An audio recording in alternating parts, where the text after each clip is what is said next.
Hello, and welcome to this week's episode of Lit Service, where we're fans of fiction and purveyors of dodgy writing advice.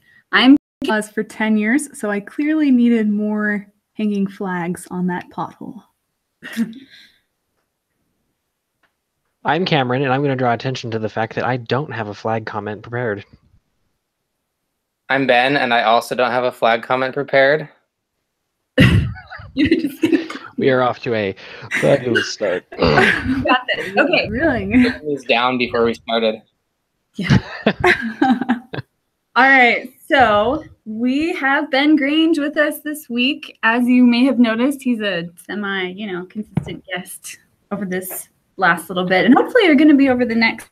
We'll see how it is after you get off of paternity leave, right? Oh, yeah. Time for it. That's going to be fun. Wait, getting off of paternity leave will be fun, or getting off of paternity leave has been fun. Getting off of paternity leave is going to be a nightmare. But I can handle it. Okay. All right. Awesome. Well, we're hoping that Ben will still be able to hang out with us pretty frequently, but we'll see how it goes with schedule. Anyway, this week we are talking about hanging flags in our writing. So maybe we should start out by just saying what that is. Hanging flags, it's also called hanging lanterns, lampshading. There's lots of ways to say it. So what is it, guys? So picture when you go to Lowe's and you buy a really, really, really long board and they make you staple a red flag to the end so other drivers can see it and not run into it accidentally. It's kind of the same way in writing. When you put a flag on something, you are intentionally calling attention to it in the narrative so that the reader doesn't become frustrated with noticing something they're worried that the author did not notice.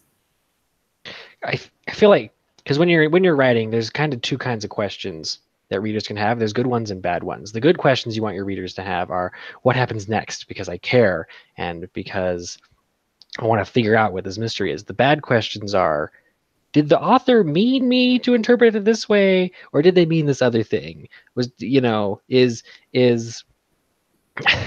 Well, what are they supposed to even mean at all? Right. Yeah.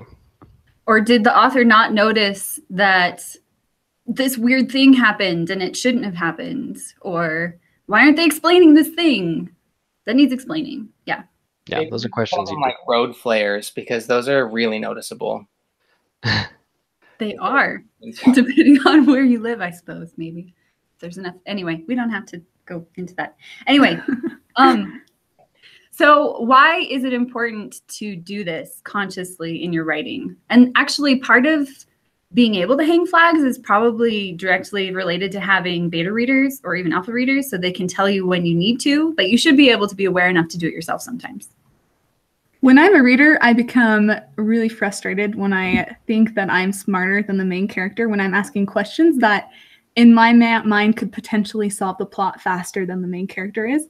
So I always love hanging flags because they reassure me that my questions have not been forgotten and that the main character, I can identify with them. They have the same questions. I agree. I also think it leaves openings in your plot. It allows you to leave things for later. Like if you're writing a series, or if you're not going to get to something until later, you're not going to do a big reveal until later, or you can like point fingers toward the fact that you are going to do a big reveal. You can ask those questions, or have your characters ask those questions, or ask it in the narration so that your reader knows that it's coming. Right. It's the whole concept. I think this is the right phrase, but Chekhov's gun, is that the right? Yeah. That's the right thing. So basically, like, if you're going to have a gun that shows up in the climax for solving the climax, then you better have that gun show up in the first scene or the second scene, or we can call it Chekhov's Infinity Gauntlet. Like if Thanos just came out with his Infinity Gauntlet like right at the end of Avengers, you'd be like, what the heck just happened here? But he shows up with it in the very first scene, so you know it's a big part of the plot. Even if you have no idea about any of the comic universe at all, you know that thing is important right there. Mm-hmm. On the other hand, if you're going to have a Chekhov's Infinity Gauntlet, you need to make sure that you don't put it on the mantelpiece at the beginning of the book and then not use it. Right. So if you're hanging flags, make sure you're hanging them on purpose and not drawing your reader's attention to details that don't matter. Right. Mm-hmm. It's kind of like it's just courtesy to the reader to have these hanging flags. It lets them be part of the plot and then kind of realize what details are important and which aren't, which ones they should spend their time worrying about, which is something a main character would be able to tell being there in the actual environment. But as readers, it's kind of hard because we only get what the author gives us. Mm-hmm. So another of my favorite ones is if you're writing a character that expresses views that are not actually, you know, polite or cool or like socially acceptable. A lot of times it's nice to like protect yourself as a writer by having flags showing that it's not okay behavior. And we don't always write character. I mean, like think about Michael Scott in The Office, who is very consistently racist, sexist, and like a bunch of other stuff. But the writers of the show and the people who did all the, I don't know the words for the producers, the film, I don't know, the people who were doing it, made sure that you knew as a watcher that what he was saying and what he was doing was not okay. Anyway. So. Yeah. Well, I mean, we say red flags. Flags are noticeable. Lanterns are noticeable. But yeah, like the expression "red flag" is that because it's a warning sign. Not all flags are red though. So some can be subtle. Some can be, you know, not so subtle, but they're all hints that things are coming, that things might come, might not overtly state what's going to happen, but they're there. For me, there are always instances where the writer simply needs to just hang up a flag on something and try not to use flowery language in an attempt to sound like a good writer and just say it flat out and let the reader know what's happening. I mean, for me as a writer too, I do this all the time, and I used to do it way more than I do now. And I remember when I was in Brandon's class at BYU, and he was in our classroom doing our workshop with my group that week. And like his consistent comments on my piece was, or on my chapter that week, was just hang a lantern on it. Like, this was really vague. I didn't understand it. Why were you using so much purple prose here? And then I would explain, well, this is what's happening. And he'd be like, well, why didn't you just say that instead? So oftentimes you just need to hang a lantern on what you're trying to say and not try to sound so smart or so good or so flowery in your language. Yeah, so that brings up another good point. It's a tool for guiding the reader to what they should actually be concerned about. So it works for readers that are confused, but also readers that overanalyze it, kind of like a racetrack. It narrows them in. So we've got some examples that we wanted to share. Cameron, are you okay sharing like your last bender one a little bit later? Sure. Okay. So I actually want to talk about how to do this because it sounds almost vague the way we're talking about it. We're like, do it. Almost. Hang a lantern on how to hang a lantern. That's right. Okay. We need more lanterns in our speech about hanging lanterns. Yeah. Right. So we're going to give you some concrete examples in books that we've read where we felt like people did a good job, though Cameron made the very interesting observation that it's hard to come up with examples because if an author does it well, you don't notice. So maybe the examples we come up with are bad. I don't know. But I don't think so. I think that they're good. So I actually really liked yours about The Last Airbender. We had an argument about it before we started recording, so I want Cameron to go. Okay. The argument's a bit strong. But well, so there's just a line. So I think it's like the second or first Last Airbender episode. And Aang has been captured by the Fire Nation. Well, he's surrendered. Anyway, the point being is they're leading him down into the ship and his hands are tied. And he kind of looks around and then says something along the lines of, "You guys haven't fought airbenders before, have you?" And then proceeds to completely kick all of their butts. Because they've never fought airbenders before, but he's fought firebenders. Without that line, you would trivialize. I mean, it still kind of trivializes it, but without that line, the moment would mega trivialize the threat the Fire Nation poses, because you have this 10-year-old kid who just takes on this entire battleship all by himself. But at least with that line, you have like this additional explanation that, you know, these particular firebenders have never fought an airbender before, and so there's an additional anyway. It highlights that fact. You could have put that together on your own if you've been paying attention, but But if you're in the target audience and you're only like, maybe not. I don't know. I'm in the target audience because I feel like I'm 10. I'm in the target audience just because it's awesome. I'm not afraid to say that. I actually did just barely start rewatching this show with my son. So yeah, you're right. It's the second episode. Nice. It's pretty good. Yeah. So one of the ways that you can hang flags is by characters asking questions, kind of like Ing did. And another example I thought of is And I Am the Messenger by Marcus Zuzak. So this book is about a character that gets these cards in the mail. They're like playing cards, the aces from each suit. And on each one, there are these pointers that point him to somebody who needs his help. And through the whole book, he's asking the question, who is sending me these cards? Who is sending me these cards? And then like another of the characters, because people just randomly end up helping him, and like the way things are put together, it's really jerky. Like characters end up coming in and helping him to accomplish something, and then they disappear from the narrative. And the only reason it works is because he's consistently asking that question. And some of those other characters that pop up and then leave, they ask that question too. They say, well, do you really think you're the only one who's getting sent these cards? And it ends up being a really important part to the climax. That's a really good example. Thanks. I have one that's massively over the top. Okay. So I was just trying to think about other books I've read, and in Moby Dick,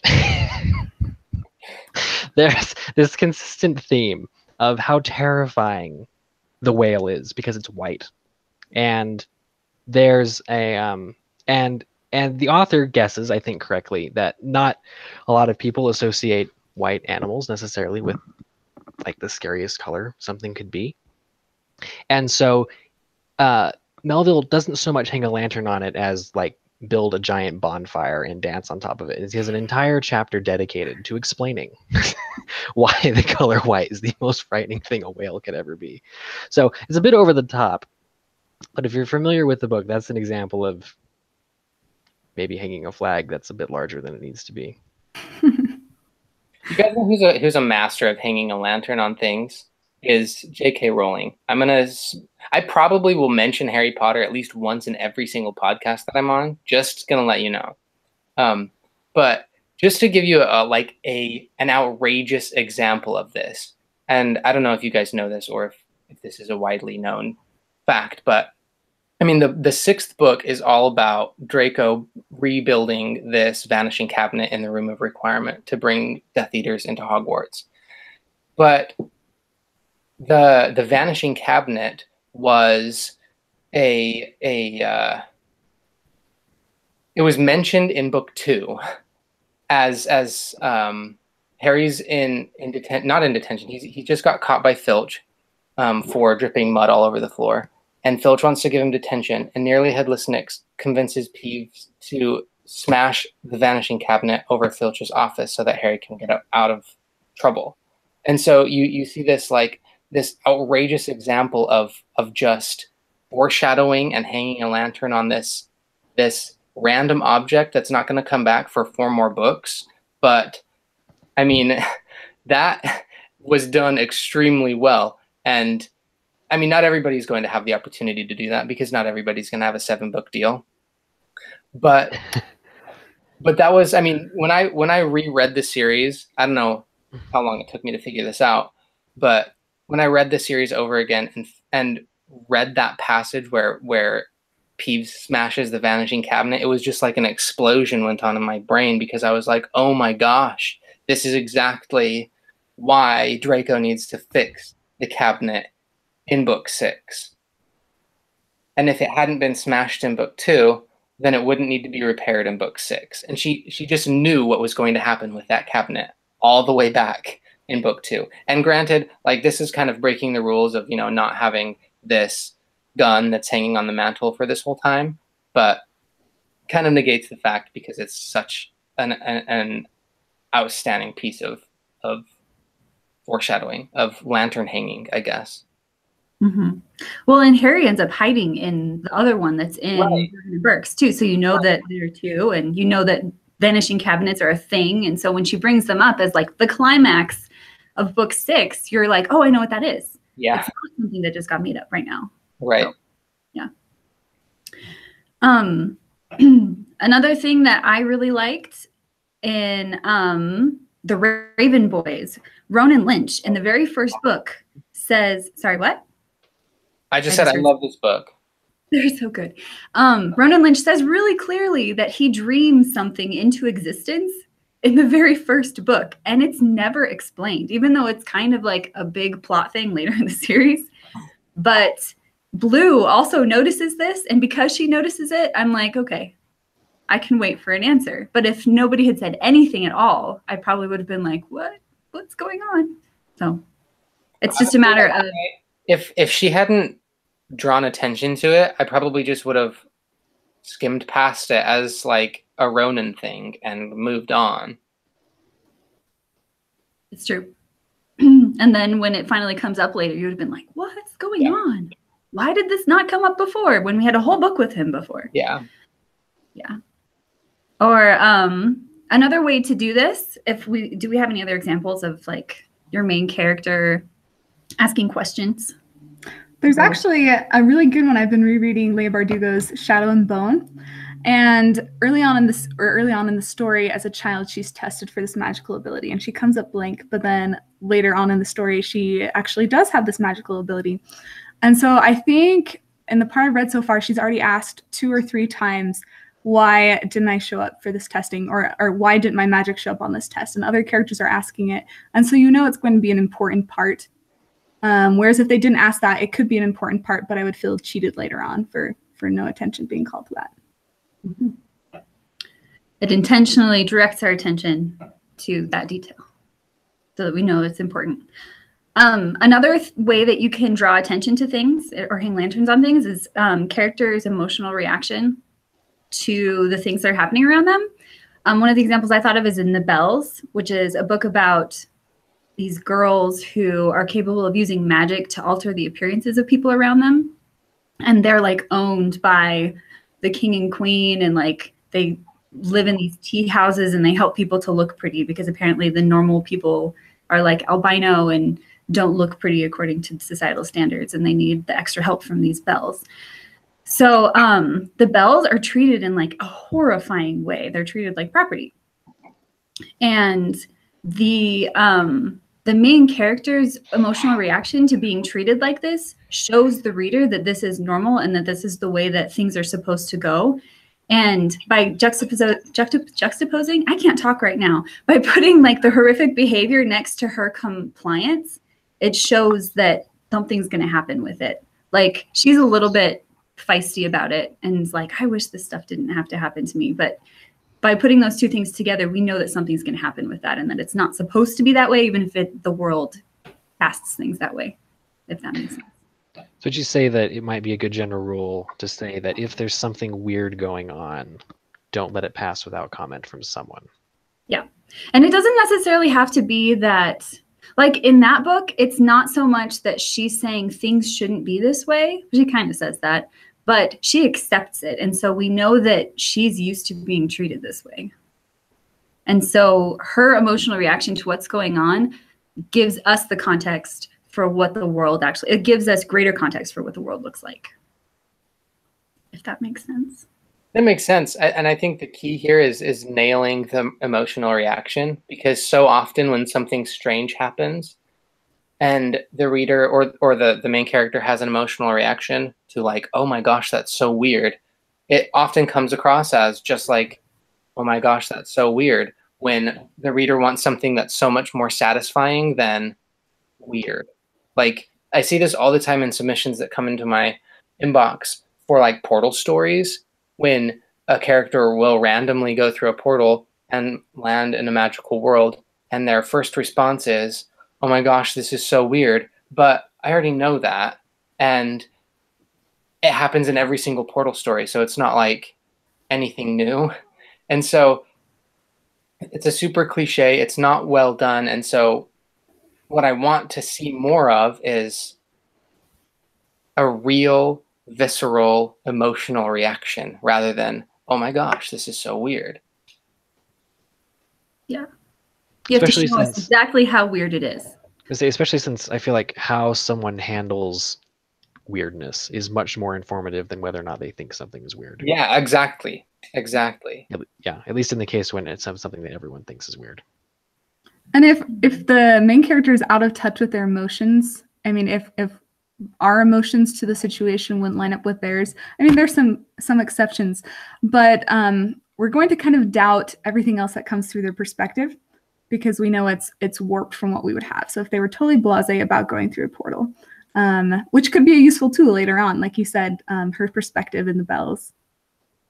I was going to say, because if you're going to do that, if you're going to have someone who is unfazed by going through a portal, then you need to hang a lantern on why that is. Mm-hmm. Or like have them like, yeah, have their emotional reaction be like, oh, not again, you know? Exactly. Like, hey, again, like I'm excited to go through this again. Yeah. So, along with character reactions, another one I thought of, we're just going straight through examples instead of actually talking about this. So feel free to stop me in my like list of examples anytime you want. Illuminate. At near the climax of the book, Katie and Ezra, the two main characters, have been talking to each other like through a messenger program pretty much. Or I don't remember if he's actually talking to her. I think it's a messenger program. Anyway, and at a certain point in the climax, Ezra Mason starts talking not the way he did before. And like in the context of what's happening, you're like, I guess he could be doing that. He's explaining to her how to use a gun. He gets really technical. He's like, you have to do this and you have to do that. And she's like, why are you talking like this all of a sudden? And so because Katie has an emotional reaction to it and says, why, what changed? It puts into context something that you find out later about Ezra Mason that I will not spoil for you right now, just in case you haven't read Illuminate. But she's, by having the character react the same way I was as I was reading, I was like, what is wrong with, I mean, the author needed to get some information across apparently about guns, but instead it wasn't that, it was that something else was going on. And because Katie identified it, oh my gosh. We'll get there. I was okay to continue reading without getting kicked out of the story. Nobody else has anything to say apparently.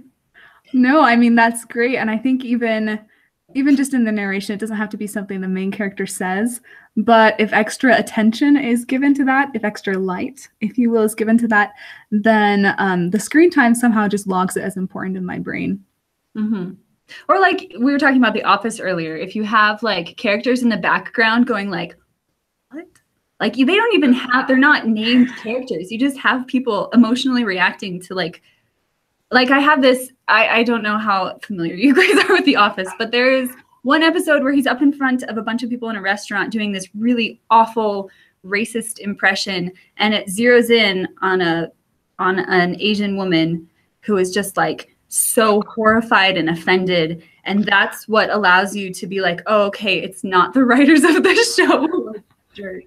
Well, I mean, so often Michael Scott will do something that's horrible or racist or just wrong, and it will zoom into either Pam or Jim, and they will just both shake their heads at the camera, looking directly at it to let you know, like, no, Michael Scott is also an idiot, so don't pay attention to him.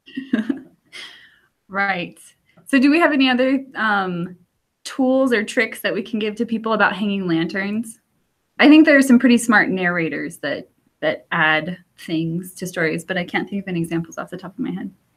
So that's not helpful. I mean, the best piece of advice that I can give you about hanging lanterns is to just know everything there is to know about your story. You're not going to hang every single lantern in your first draft or even in your second draft. But by the time you're done shaping your novel, you can go back and you know everything that's happening. You know your characters, you know your plot and your setting, and you can go through and piece together where it's best to hang lanterns, where it's best to foreshadow things, where it's best to put these flags throughout your book so that you can guide the reader along and pull their interest with you know, how clever you are, with how much thought you put into where your characters were going and what emotional reactions they were going to have throughout the book. I think know everything. Just know everything there is to know about your book, and then you can deliver lanterns to us. Be that omniscient author. Yeah. I would like to add to that too, that when people read your work before it is polished, or even after you think it's polished, if they say, I don't understand why this is happening, or I don't think that this character has earned this yet, or anything like that, listen to feedback and then go back through and fix it. If you have somebody who says, this doesn't make sense, don't sit down and explain it to them. Figure out how to put it in the narrative so that they won't have to ask questions. Do we have anything else we wanted to talk about with Pain Lanterns? No? Okay. So we're going to move on to the second portion of our podcast. Just a quick review. We try not to be prescriptive, which means we try not to give specific advice about how to fix things that we see aren't working. Rather, we say this thing isn't working, or maybe you should look at this and see how you can make it work better. If you'd like to check out the text of this submission, then you can go to our website. It's up right now. And then also, if you would like a first chapter critique from us, you can submit, and our submission guidelines are on our website, which is litservicepodcast.wixsite.com/litnation. And side note, we got a ton of submissions this week. Apparently, when I go and find writers and say, we don't have a ton of submissions, does anybody else need a first chapter critique? A ton of people submit. So we got way too many to ever look at all of them, and I'm really sorry. We really wish we could look at all of them, but just know that you can continue to submit. So if you don't get a critique today, you can submit again for our next guest or for the next time Ben comes on, and we'll look at it again. We do keep them, and we'll try to use them again later if we don't get a ton of submissions later. But if you really want to make sure we get to your chapter, just submit again another week. So we have laughter in the background. What's going on over there, Cameron? It's okay.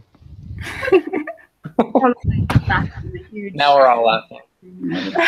Okay, yeah, we're not funny or amused by anything. We're very serious. So summary for this week, Cole is a guardian angel. His mother sees these faces and has episodes where she can't function as a result. And he starts seeing darkness at the same time she has her episodes, and he sets out to save her from it. So what are things we liked about this submission? I like the friendly narrator's tone. I didn't feel like he was pretentious. Cool. There were some really good beats at the beginning where he's like, oh, I'm getting ahead of myself as he gives us information. Because he tells us about being a guardian angel and then explains what it means by saying you could be a guardian angel too. And there's some nice beats through there.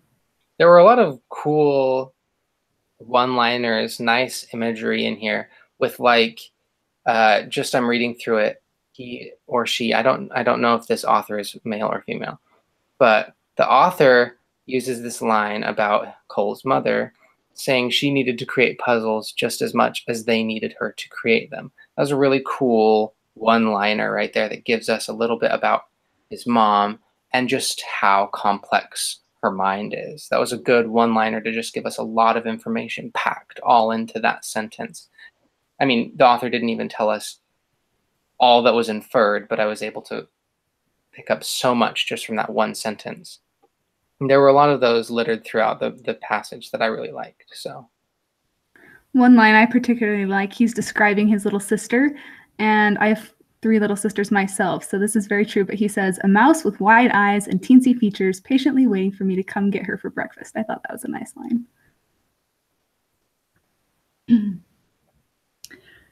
I also think his family's approach to puzzles is pretty neat. So throughout the excerpt, it talks about how they'll do puzzles for birthday presents, and instead of getting their Christmas presents on Christmas morning, they have to solve a puzzle to get them. And the character recognizes that this is unusual and talks a little bit about how he's treated differently than other people, but it kind of bonds their family closer. And I like that. I liked that too. I especially like the description of being sent on a citywide chase scavenger hunt thing to find out that they were going to have a baby sister, and that also being when the dad found out that they were going to have a baby sister too. It said a whole lot about their family and the way her mom saw it, and how close they are, I guess, that she had done that for them. It sounds really over the top and exciting and fun, a cool culture to be a part of. I really like the descriptions of the siblings, just their different personalities, because I feel sometimes when main characters have siblings, they all get lumped into one stereotype, like, oh, we just hate this person because they're annoying, or we like this person because they're actually nice to us. But each of these siblings had their own personality, and I thought that was well done. Feels like most of the siblings got at least 2 different beats that showed different perspectives of their character. So like we had the teenage 13-year-old sister who is, when she's first introduced, she's super annoying, and then later she's super helpful because she takes over the role of mom when mom is having an episode. And then we have the other one that I can remember off the top of my head is the baby sister is initially introduced as super cute. Later on, she's screaming. So in the true baby fashion. Do we have anything else we want to talk about, or do we want to move on to? I mean, when his mom started having the episode in here, it got pretty tense. I thought the author did a pretty good job of pulling the reader along at the end of the chapter to, you know, just or was that in the middle of the chapter? I'm sorry, I'm kind of a little bit turned around. But when the mom started having her episode and seeing the faces, that was kind of creepy and weird. And the author did a pretty good job of just getting those tense beats in there. I agree. I kind of flew through this submission. I really enjoyed it, and I was really interested to find out what happened. Me too. I actually really liked all of the reactions to the mom's episode too, because you had very different ones from each kid, and you can see how much it's affecting their family. And so you can kind of see why it has, I mean, because the main character is kind of like almost an adult figure, even though he's 14. And you can see why it is that he has come to where he is in their family because of the episodes. So if we'd like to move on to things that might need a second look, I think one of the things I struggled with the most is that I didn't feel very grounded through most of the submission.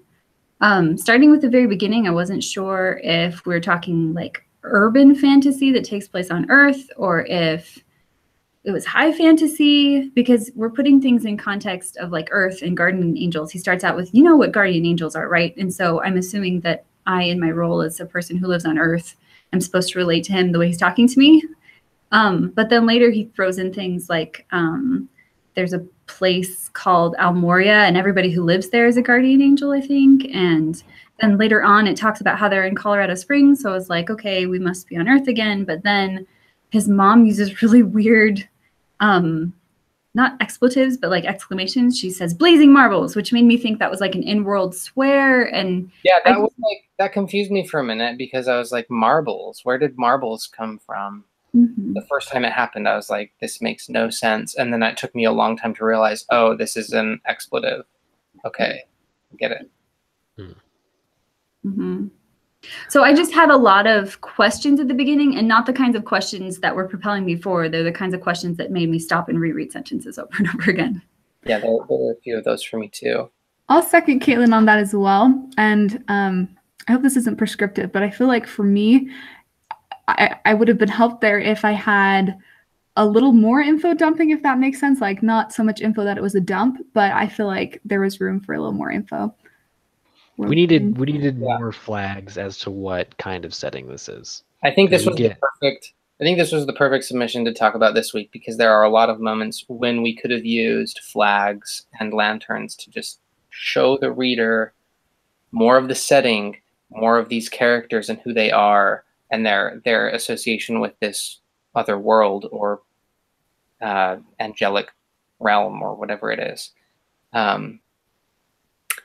I think I can put my finger on one of the moments that kind of threw me. So initially we have kind of the opening prologue, which reads very much like this is at least fantasy or alternate Earth.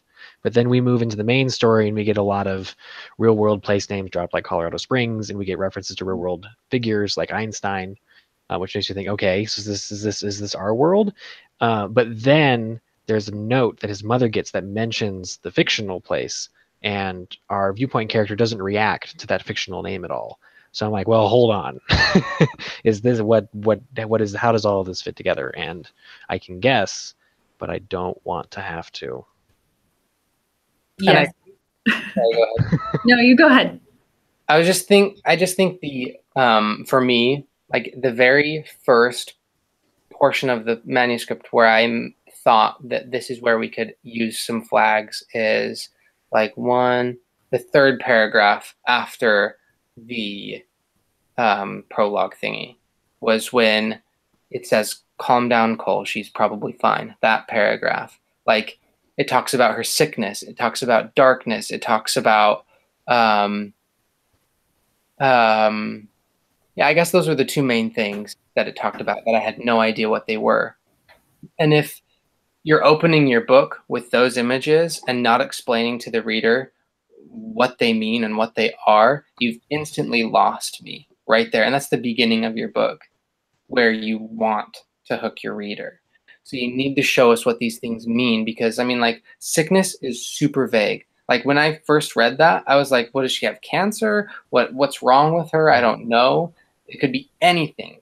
And darkness, I mean, like, the darkness that you saw last night, when I think of that, I think like looking out my window and seeing like the sky at night, and not some mythical or magical force, which probably is what you're referring to. So there's a lot of information that can be put right there. It doesn't have to be like all packed in and dumped on the reader, but those two things specifically are going to tell us a lot about what your story is about. We could say, in my mind, they read as conflicting flags. So being vague and saying sickness and darkness for me were flags for like a high fantasy setting.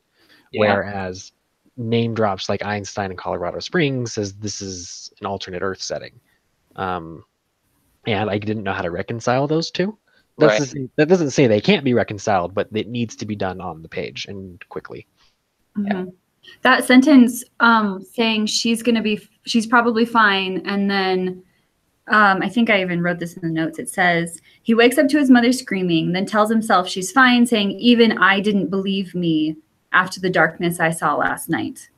Yeah. So I was so confused in that sentence. It was a very confusing paragraph. Yeah. I wanted to float this out to you guys. I thought the main character was a girl. Like, every single time somebody said Cole, I was like, wait, oh, he's a boy. He's a boy. Okay. But for some reason in the narrative, I just thought he was a girl the whole time. Did anyone else feel like that? There were some, for the most part, I felt like he was a boy, but there were some moments when he was describing his mother's petite and his sister's hair is honey blonde, that felt more like a girl to me. But I would say in the prologue, I felt he was a boy. Sorry, say that again, Ben? But boys can notice those things. Oh, sure they can. But what if a 15-year-old boy noticed those things? I mean, never mind. Okay. No, I think that there's room for it, but I just felt like the way it came out. Yeah. I mean, I haven't read the whole book, so it's hard to tell. But yeah. Personally, from my perspective, like, reading this as an agent, as if this were a submission, like, I would not have gotten past the first page, because this first page prologue thing is something that I would absolutely advise to cut. And this is prescriptive, but that's me pulling my strings here. I'm the agent doing the... You're allowed. Like, I would personally cut that whole thing. Like, your reader doesn't need to know any of this information in order to connect with this character or this plot from chapter 1. Like, the sickness of the mother, the darkness, all of those things that you eventually do get into and show us, and that episode that the mom has, like, that's all great stuff. We don't need any of this information or these vague questions at the beginning, like, do you believe in guardian angels? Not really my favorite first line. And, you know, the second person is kind of jarring. Yeah, second person is absolutely jarring, because we go back, we get into the book, and there's none of it. So my advice would be to just cut that out. I was actually worried a little bit, because we started with him later in life as a guardian angel, whatever that means, in the second person prologue thing. And then he says, we have to go back to when I was up to my 15th birthday. And through the whole first chapter, I was like, does that mean we're going back to when he's older? Like, and this is like, which of these is the aberration? Like, which one? I don't know where the narrative is going to be. Yeah. Or where this book is going to take place, or what's important, I guess. Yeah. I agree. I liked the tension the prologue gave in the fact that I'm assuming now at some point in the story we're going to see him die. And I want to read that. But just a little vague. But I did like that tension. If there's another way to put that in, that would be really good. Mm-hmm. I mean, like, I know this is a little bit childish. I don't know if childish is the right word, but just thinking about the movie Tangled, like, I think this is the first line with Flynn Rider saying, "This is the story of how I died," you know, but it's not really the story of how he died because he doesn't actually, die all the way. Boiling Tangled for everybody, Ben. I'm sorry. Oh gosh. Years ago, if you haven't Does it seen say, it, years. does it count if the movie's opening line is itself a not spoiler? No, the spoiler part's where he doesn't die. Sure. Okay, just kidding. It's really not spoil away. Go ahead. Okay. I think one of the major notes I had on this is just when he first hears the scream and he goes downstairs, then there was a lot of description and explanatory material between when he hears that scream and when he actually goes in and sees his mom and finds out that it's a note. And so for me, that made kind of the tension kind of got cut and died down in there. I got kind of bogged down. I really think that explanatory material was great and useful for grounding, and if there was just a way to put it in somewhere else and kind of condense that area. Mm-hmm. I had a little bit of a hard time after the episode started. I wasn't sure how close the shadow was that he saw because it's vague. It says there's a shadow, but not how close it is. And so when he runs outside, I'm like, wait, why is he running outside? Because I thought it was far away for some reason. That might just be on me. And then I was like wondering, like I wanted those grounding details. Like, is he breathing it in? Is he in the middle of it? Is it across the field? And he's scared it's going to come closer. And then as soon as he goes in, the tension just like cuts off pretty much. Like the kids go to school and he's like, here's a puzzle, Mom, or give me your puzzle that you want to give to me. And then everything's fine. And so I was having a hard time seeing how much it was going to affect their family because it seems so easy to diffuse the situation, if that makes sense. Yeah, I wasn't sure of the consequences. I agree there. I had one additional point. Maybe this is the cynic in me coming out, but I wanted more weaknesses from the main character, especially with our introduction of, look at me, I'm so selfless, I glow. Yeah. The fact that he's sarcastic about it and not sanctimonious helps. But I want to know, this kid's got a lot of stuff going on that would cause baggage, and I want to see it. Mm-hmm. It's true. We were talking about it. He's an MMA fighter too, and also seems to be like the perfect older brother. And he's a genius. And a genius. Which you can make it all work, but at least for my taste, I want to see. I mean, like some of the more downsides of this setup. Yeah, like BBC's Sherlock has like all of those things. He can fight. He's a genius. He can solve crimes. He can do a ton of stuff. But he's got these major drawbacks of being a jerk. And yeah. So it doesn't have to be that particular drawback, but I would also like to see what is it about his life that's not perfect aside from his mother not being perfect. So two things. The story does bring out that because he's different, he's treated that way at school, and then B, oh come on, what was the other one? Oh, he has doubts about his own sanity because he's seeing some of the things about his parent, because he's seeing some of the same things his mother is, but we don't see any consequences of those drawbacks, which makes them not feel like drawbacks. Mm-hmm. Which there's room for that to happen. We did only read the first chapter. Mm-hmm. I just think that with the "I'm so selfless, I'm glowing" opener, you might want to front load some of those drawbacks a little more than you might need to in other stories. Which, if you cut that prologue, then maybe that leaves a little bit of room for exploration in the next couple of chapters. But also true. Okay, so do we have anything else we wanted to talk about? Nope. So I mean, for me, the main drawbacks were that it took a while to get into the book, but once I did, I was enjoying a lot about it. Me too. I mean, the premise is really cool. I mean, scary darkness, his mom sees faces, he's worried that he might have the same thing because, it's really cool. And I like that he actually has a family. Families get tossed by the wayside so much, orphan, just snip, snip. So, yeah.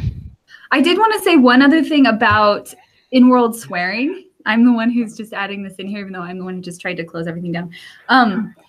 I love in-world swearing, and the blazing marbles thing, I feel like could be so funny or really sweet because he says it too. But in-world swearing needs context. Like one of my favorite in-world swear things is from The Sun is Also a Star, where the main character consistently says, like, well, she introduces it by saying her grandmother thought Clark Gable was like a god. And so she consistently says things like, oh, my Clark Gable, or oh, my GB all the time. And it's hilarious because I know what she's talking about and where it came from. Or another one is like in Calamity, Brandon Sanderson has the main character sub in like funny words for swear words on his phone. Like the main character put a filter on his phone so that it would do that because it makes him laugh. But we understand that because he explains it to us before it happens. And so it's funny throughout because we're like in on the secret. But the in-world swear words or the in-family swear words here don't have enough context for me to understand. We already kind of talked about that, but I just wanted to say that it can be done if you would like it to be done. You just need to give us a little more context. Anyway, anything else? No? Okay. So then let's close things up for this week. Thank you so much, Ben, for coming on the show. Yeah, absolutely. I enjoyed it. We're always so happy to have you here. So next week, we will have Rosalind Eves on as a guest. She's the author of Blood Rose Rebellion, that whole series. The last one's coming out this coming March, I think. So if you'd like a critique from Rosalind, you'll have about a week to submit your first chapter to us. If you didn't get a critique this week and you feel like Rosalind would be a good fit, then submit again. And remember, this is both a video and a podcast. If you would like to listen to the shorter version, then listen to the podcast. But if you want to watch us make funny faces at each other, then the video is the way to go. We also would really appreciate likes, subscribes, and all that other stuff. It helps people to find the show. If you want to ask us any questions or tell us how awesome we are, you can find us on Twitter, Facebook, and Instagram at Lit Service, or on Facebook and Instagram at Lit Service Podcast. I don't know why it's different. I don't know why we did that, but we did that in that way. Anyway, so for Lit Service, thank you for listening, and we will see you in 2 weeks.